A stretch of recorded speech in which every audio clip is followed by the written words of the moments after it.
last but not least, we have the care group, because one of the things that we're looking at integration. That's what all that therapists want to do, to be used by the NHS for lots of reasons, and because we know the benefits and the cost savings would be dramatic, wouldn't they? I mean, it would be ridiculous. And one of the things that we want to do, there's me and two of my tutors and some of my graduates, we've got together, and I'd gone to a meeting at the AOR actually, and we were talking about integration and what how could we do this and have ideas. So we got into little groups, and I just don't know where the idea came from. I said, well, why don't we just get some funding and treat people? That would be great. And so I mentioned it to a couple of my tutors, and I thought they'd say, Jackie, no. What are you thinking of? We've got enough to do. And so, because I said I'm thinking of starting up a charity, and they said, yeah, they were totally behind me straight away. Dawn and Kerry, who unfortunately can't be here today. Thank you for the music. And so we started to look at, really what we wanted to do was treat everybody. But you've got to be specific. If you're going to funders, how are you going to say who you're going to treat? And then, to cut a long story short, it dawned on me one night, because of the experience I'd had treating people and looking at, I saw this woman actually pushing a wheelchair up a hill in Norwich, and we have got the little hills, and she was about in her 30s, pushing someone in their 30s, and I thought, oh my God, that poor girl. And I was with Kerry, and she said, my friend's done her back in caring for somebody, and it all sort of filtered through, and I thought, carers, they are going through every spectrum. We've got young people caring for their parents, we've got older people caring for another older person, so the disabled are caring for disabled sometimes, and we've got husbands that need care because of so I mean, this is a new area for me. We all know what we know, don't we? So what I've done is invited people who know this area like the back of their hands, and we're very lucky today. We've got Jewell Izzard here, who's actually a graduate of ours, just coincidental, aromatherapy, done it a few years ago, and now we'd like to come up, Julie, and she works for Norfolk Family Carers. We've got Brian, Jewell, not Sewell, coming up from Cromer, Winterton, sorry. Group, yeah. I knew it was on the coast. Yeah. Sorry. On the better part of the coast. On the better part of the coast. And we've also got Hayley. Yeah, Hayley, who is a carer herself. And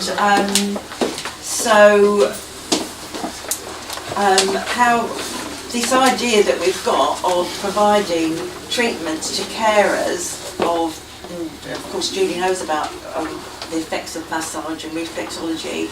Well, how do you think that would go down in the community? Okay. So introduce yourself first of all. Hello everybody, I'm Julie Izzard. I work for Norfolk Family Carers, but I've actually got three hats here today. Yeah. Because first and foremost, I'm a carer myself. My dad was diagnosed with multiple sclerosis when I was 6 years old, and 41 years later I'm still caring for him. Gosh. And I also nursed my mum through terminal cancer, and she passed away 9 years ago, which brought me to the aromatherapy. That's when I decided I wanted to change my pathway. While training for the aromatherapy, I found the job that I'm in now and absolutely love, and I have been supporting family carers for the last 7 years. So I've kind of worked on the ground with carers, and one thing I can say with the knowledge of the aromatherapy as well, which I use still every day on myself with the oils, which I find helps me immensely. But family carers, they don't always come out and look for support. No. It's always when they've reached a crisis point. And of course, in the day of information technology today, anybody can go on the internet and find out information about the support available, benefits, that type of help. But what carers really want is somebody to talk to, and not always to talk to, somebody to just listen as well. And we also find that as you know, communication is not always about talking, it's about that human touch as well. And many times I've found myself in my role where I don't have to say anything, it's just a hand like that, some comfort means actually so much more. So I actually feel very passionate about family carers. I feel very passionate about therapies as well. And I believe that going forward with how social care is at the moment, we've got a real crisis looming where there's actually going to be more people over the age of 65 in this county than under the age of 65 in 2020. And I feel that's going to fall more to family members to look after their loved ones because there's just not the provision there for others. So just wanted to go back to what John said about the whole stress. In relation to stress causes the inflammation, and the inflammation causes disease. And it's great if you can take control of your stress and find out that underlying. But what if your stress is caused because of something out of your control when you're looking after a family member? I've yet to come across a family carer who doesn't want to care for the person that they're caring for. But we need to actually support them better to do that as well. And I think therapy is one of the great ways of doing that. And when we spoke earlier, you said about, when you had your therapy and how everything stopped. It's that mental chatter that even when I'm not with my dad, I'm constantly thinking, is he okay? He's wheelchair bound, what if he's dropped his phone, that type of thing. And sometimes you need to just switch off from that and just believe that actually everything's going to be okay. And therapy helps you do that. It actually takes you away from that world of care and the hustle and bustle and gives you that space for yourself. And I think that's one of the key things. Carers do not feel a lot of the time that they have time for that. We've heard that as well. But you must make time because that makes such a difference to you and the person that you're caring for as well. Yeah. Thank you, Julie. Thank you. Hi, good afternoon. My name's Brian Jewell. I run a carer support group in Winterton. I'd like to share a journey with you about how that came about and how, in terms of therapy, has helped me continue that work. I didn't explain this to you, so this is coming out of the thing. Many years ago, as a young man, I hurt my back. That was exacerbated by working for British Telecom and lifting up heavy objects in the incorrect way. Further exacerbated by playing rugby and things like that. So I've had a history of bad backs for a long time. 5 years ago I set up the Winterton Carers Group. Started off as a little small group. It's evolved now to 30 plus members. Passion is something that we've heard quite a lot of today. I have a passion about my group. I have been running that, as I said, for 5 years. We meet monthly. But I do more than that. I go out and I talk to my carers. I talk to their care for who come to the group. And also we have ex-carers that come, so we look at the whole range, if you like, of the care journey. So I was able to help out quite a lot. I learned lots of things about assessment forms and blue badge forms and things like this, which a lot of carers find extremely difficult to get. 40 pages of doing an assessment form is a stress for anyone. So I got into this, I was doing more and more of it, but my back was beginning to play me up a lot. It got so bad that during this journey I started off with advising to have an operation on my back, to refusing that one, starting on that wonderful trip of opiates, well not opiates but painkillers. Went through the whole range of painkillers and it was beginning to affect me when I started the group. I would become someone that was looking out for other people, suddenly needed help myself. But being stubborn, I worked my way through it, as we all do as carers, and got on with the job. Then a lady came and saw me at the group and said, Bowen treatment. And I went, oh yeah.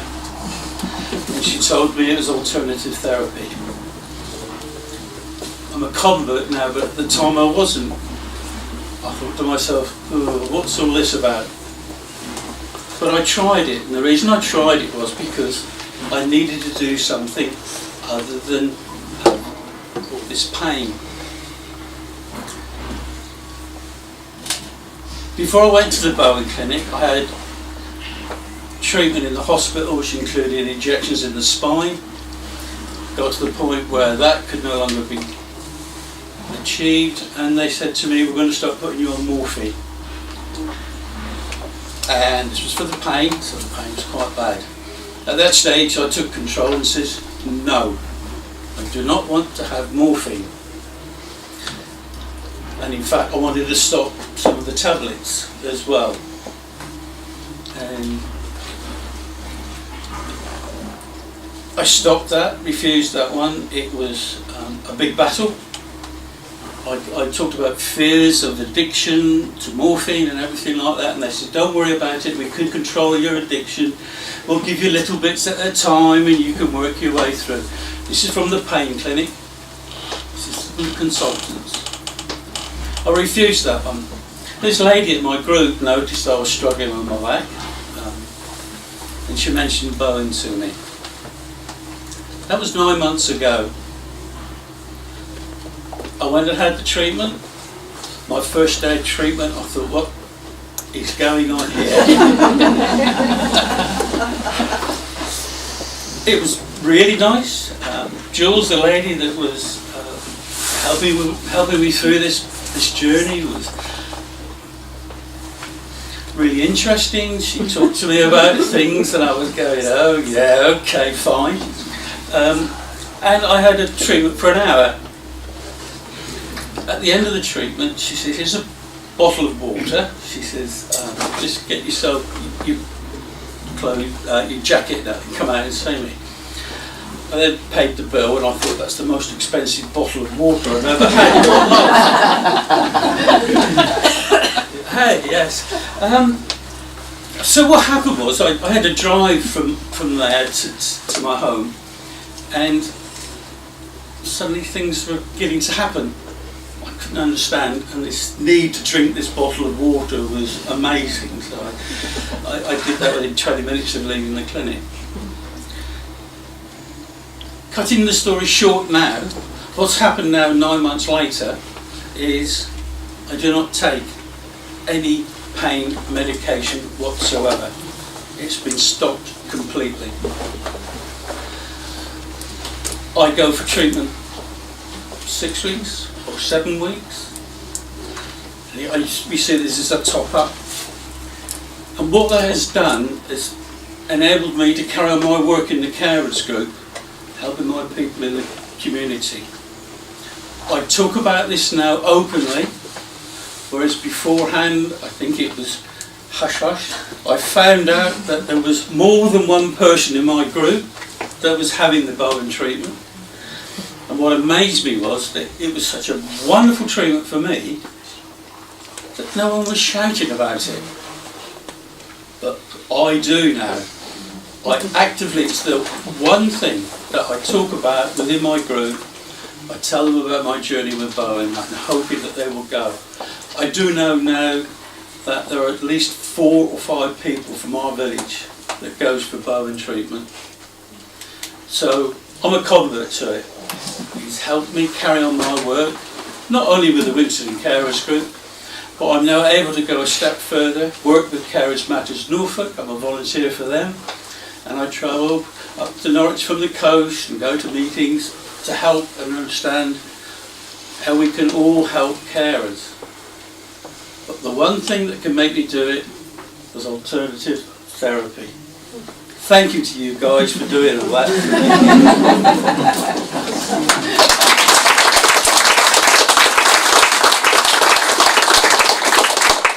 Well, that was unexpected, thank you. So, and I'm a carer for myself. I've got 3 children. My daughter's here today. My youngest boy, Tommy, he's got autism. And a lot of my struggles with him is his school, fighting for what he needs, under a lot of stress. a lot of pressure, and it affects on all of us as a family. I'm also a trustee for SENsational Families, which is a support group for parents and carers for children with special educational needs. And within that group I've made lots of friends, and there's a lot of people going through a lot harder times than what I am. Some people I've known, a lot of children, same as Tommy, haven't slept. Some of the children are displaying really challenging behaviours. They're fighting for diagnosis. I know people that are paying thousands of pounds to get a private diagnosis because they can't on the NHS. There's so much stress around carers.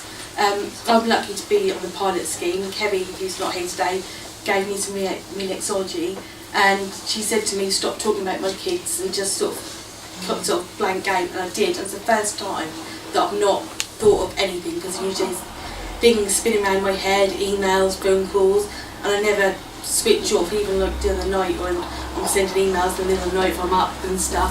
But I did switch off, and literally I blanked out, and I've never ever had anything done for myself. And that was lovely, really, really good. So I know there's a lot of people that will benefit from that as well. Oh, thank you, thank you.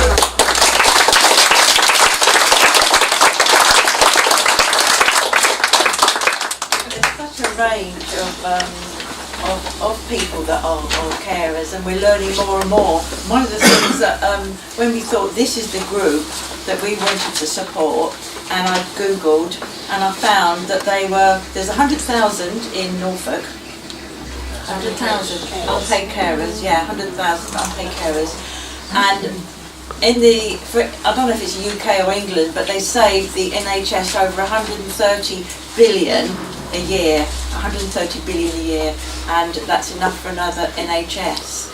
And so it makes sense to give them as much support as they need, because like you say, they do love and want to care for the people that they're caring for.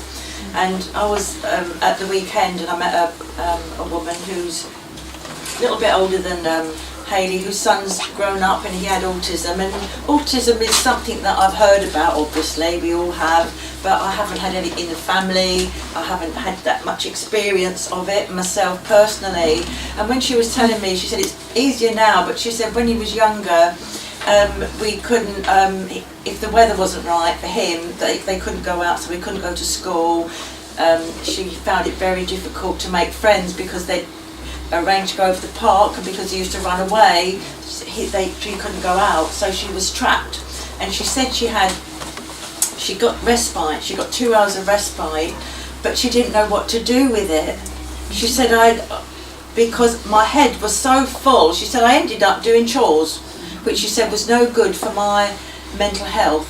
And so I told her what we're doing, and she said if I could have just gone for a massage, if they could have come to the house, because that's what we're planning on, not just treating people in a particular place, but going to their homes as well. If someone could have come to the house because she couldn't get out, and that 2 hours then, for an hour in between, she said that would have meant so much. And just what you said, this noise in her head would have stopped. And it took years later, and she started, as she grew older, she started running marathons, and she's tried all sorts. But it just emphasised that that what we can do as therapists, the benefits of what we can do, and what you've already heard from the difference that's been made to lives, people that have been able to sleep, people with ME, people with who maybe have got life-threatening illnesses and they're not going to live, but it's the quality of life that counts. And so to be able to support the carer of those people as well, and we want to have an education programme so that we can educate them to do the massage and to learn to massage the hands and maybe the tummy massage, depending on what they need, maybe a little bit of head massage, shoulder massage. And we want to work with carers like Hayley and the Norfolk family carers and the Carers Matter to make sure that we do it right. And you can point us in the direction of people that there's John, and he's working with Sarah, helping Sarah, and he could really do with a break. And that way we know that we're doing the best that we can. So thank you for being there and for coming along.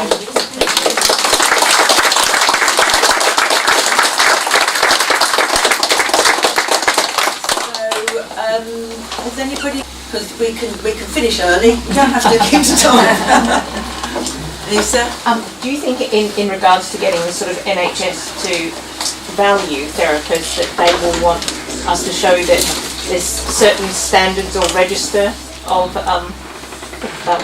certain standard or register of therapists, so that they could all guarantee that therapists are all going to be doing the same technique? And I think that might be something that strengthens our position when applying for funding. If say a doctor says, I know what this reflexologist is going to do because they're from a certain standard, they're trained. And I think that, we have been down that road.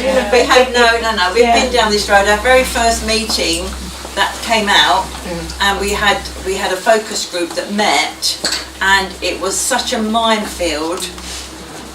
It's something that we can talk about, and but there are, because if people belong to the CNHC, you have to be a certain standard, and then you can be on the register. So that is one that and belonging to the FHT, belonging to the AOR, belonging to the CTHA, it's all very important, because then they're upholding the standard.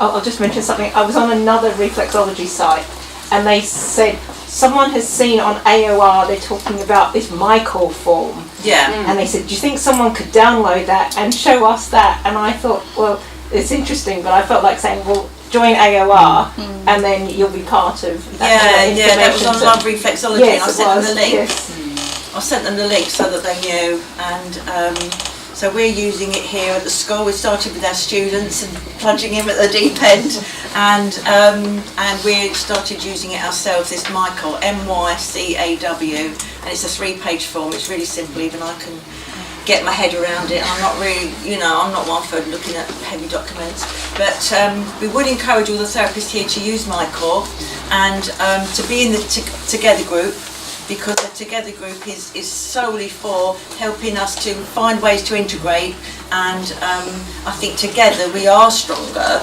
because we can, as you can see, we're pulling from all different areas, and that's what we need to do, work together. And so yeah, I think that's it really. Thank you for coming.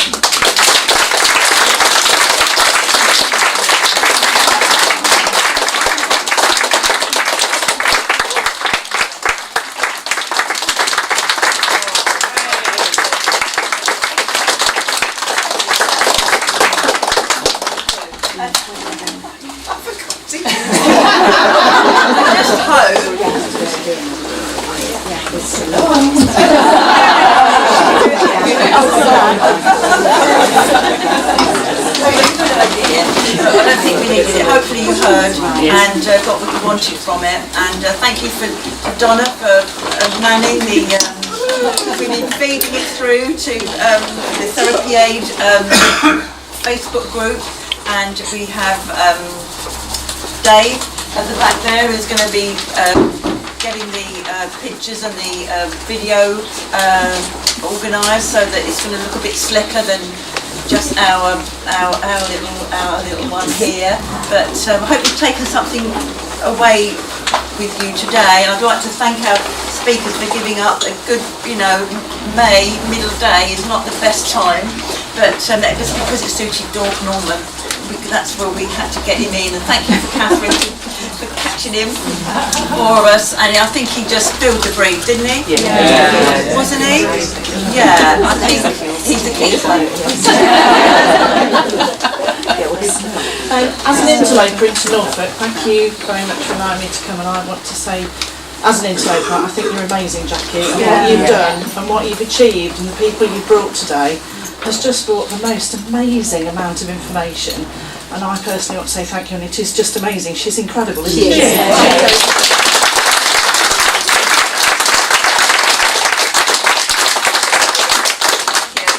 But really, saying yes, they said yes when I asked them.